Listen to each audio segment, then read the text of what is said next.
नमस्कार, मी प्रतिभा तुम्हा सर्वांचं स्वागत करते आपल्या चॅनलवर। तर आजचा दिवस तुम्हाला खूप छान सुंदर जाऊन तुमच्या मनातील सर्व इच्छा पूर्ण होत। आज सकाळी भरपूर पाऊस पहाटे पडला आणि त्यानंतर कने अचानक किती कडकडीत ऊन पडले बघा। माझं गव्हाचं दळप करायचं होतं म्हणून गहू थोडंसं उन्हात ठेवलं। त्यानंतर पहिल्यांदा मशीन लावून घेतलं, म्हणजे जेवण आवरत मशीन पण होतंय। एकीकडे भात झालेले, मटकीची आमटी मी फोडणीला टाकलेले। मटकी मी भाजून नाही घेत, कांदा टोमॅटोमध्येच भाजते, धुवून घेते, त्यानंतर कांदा टोमॅटोमध्येच भाजते आणि तिखट मीठ घालून फोडणीला देते। तर इथं भाजीला काय नव्हतं म्हणून मी वांगी आणायला सांगितली होती। मस्तपैकी कोवळी वांगी भेटलेली, त्याच्यात मी वांग्याची भाजी बनवणार आहे। त्याच्या अगोदर मी तुम्हाला फणसाच्या बिया कशा उकडते ना ते दाखवते।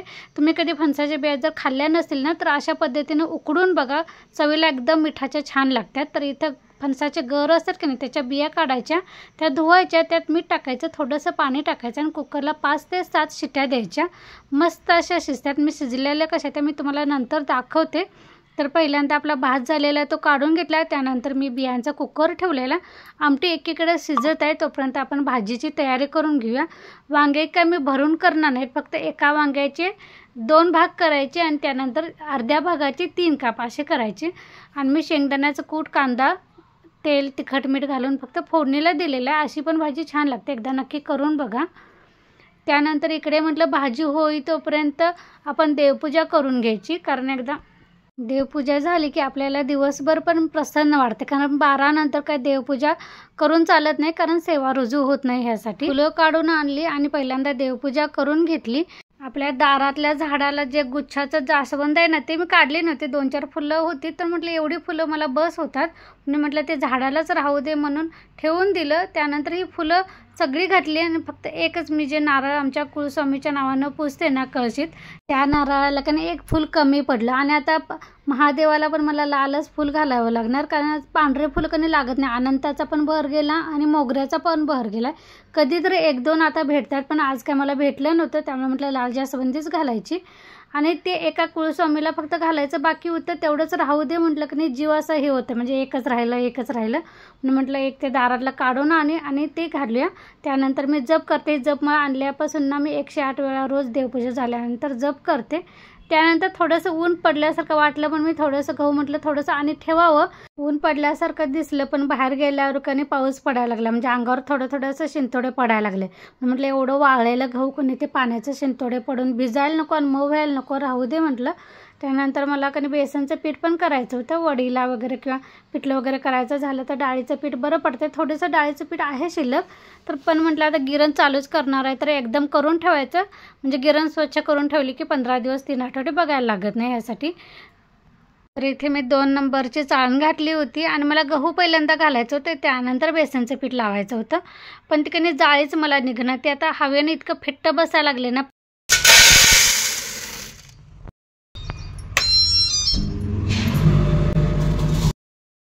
तर म्हटलं आता डाळ पीठ होई तोपर्यंत कधी झाडू मारून घेऊया, म्हणजे झाडू मारून तिथंपर्यंत जाई तोपर्यंत मला गव्हाचं पण दळप होतंय आणि बेसनचं पण दळप होईल। आज काय माझ्या फरशा पुसायच्या नव्हत्या, कारण फरशी काही इतकी खराब झाली नव्हती, पोरं पण नाहीत आणि पाऊस पण नाही। आता 2-3 दिवस ऊन पडल्यामुळं फरशी कसं पसारा करायला पण कोण नाही, पोरं असले की इकडे तिकडे पसारा पडतं, बाहेरून आत सारखं करतं, त्यामुळे पाय उडते।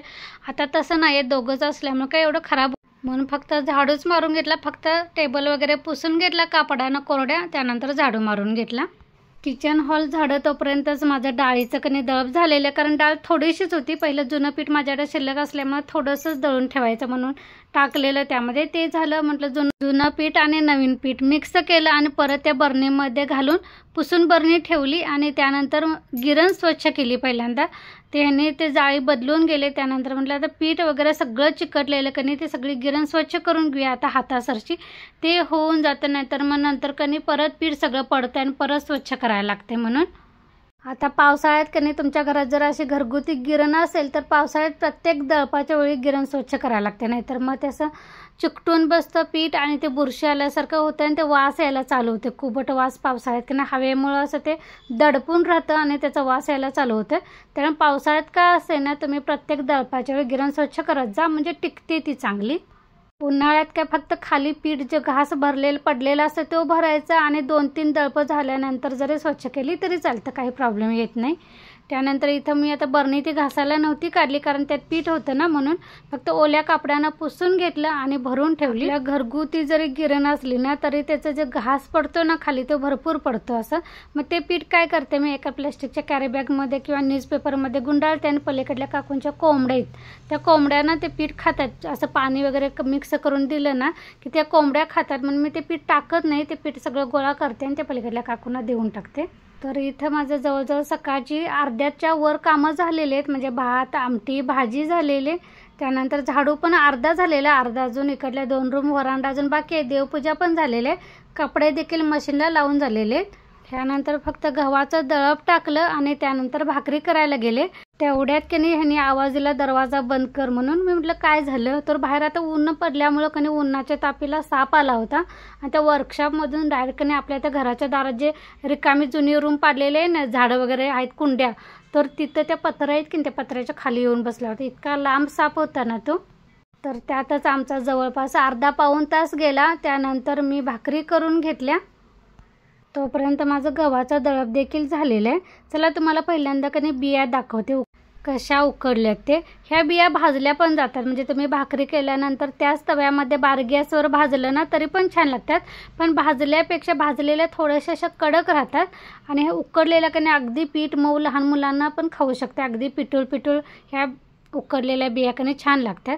तुम्हाला मी काढून दाखवते. त्याचं जे प्लॅस्टिकसारखा जो कवर असतो ना तो कसा काढायचा हे सांगते. तो पहिल्यांदा आपण नख कधी अंगठ्याचं नख उलट्या बाजूनं काही करायचं आणि उलट्या बाजूनच काढायचं. आपण ते लसूण वगैरे सोलते तसं असं सरळ बाजूनं काढायला बघायचं नाही, कारण हे प्लॅस्टिकचा कवर असल्यासारखं ह्या बीला कधी कवर असतो आणि ते सारखं नकानं उलट्या सरळ बाजूनं काढलं ना की ते नख दुखायला चालू होते. एकदा जर त्यात घुसलं ना ते प्लॅस्टिकचा कवर तर लय वाईट दुखते. असं 2-3 दिवस तरी कधी ते दुखणं जात नाही. त्यामुळे कधी पण असं उलट्या बाजूने बघा, मी माझ्या नकानं उलट्या बाजूनं काढते, त्यानंतर सरळ करून काढते. अशा पद्धतीनेच काढा.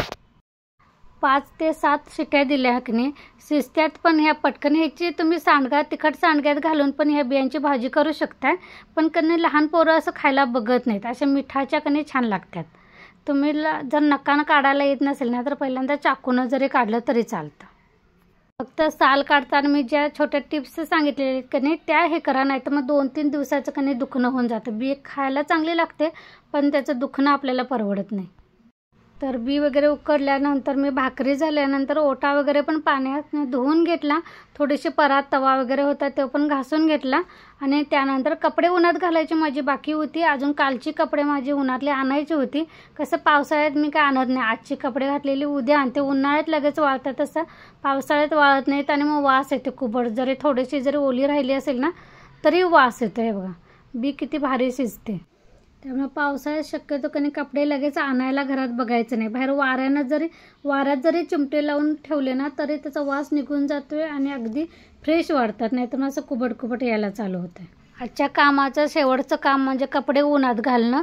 ते पण माझं आवरलं. आज मी तुम्हाला सकाळपासून माझी सगळी कामं मी कशा पद्धतीने केली, कुठली कामं पहिल्यांदा केली, त्यानंतर काय केलं, हे सगळं रुटीन तुम्हाला शेअर केलेलं आहे. तुम्हाला जर आजचा व्लॉग जर माझा आवडला असेल तर लाईक, शेअर आणि सबस्क्राईब करायला विसरू नका. चला आजचा व्लॉग इथेच थांबूया. पुन्हा भेटू नवीन व्लॉगमध्ये. तोपर्यंत धन्यवाद.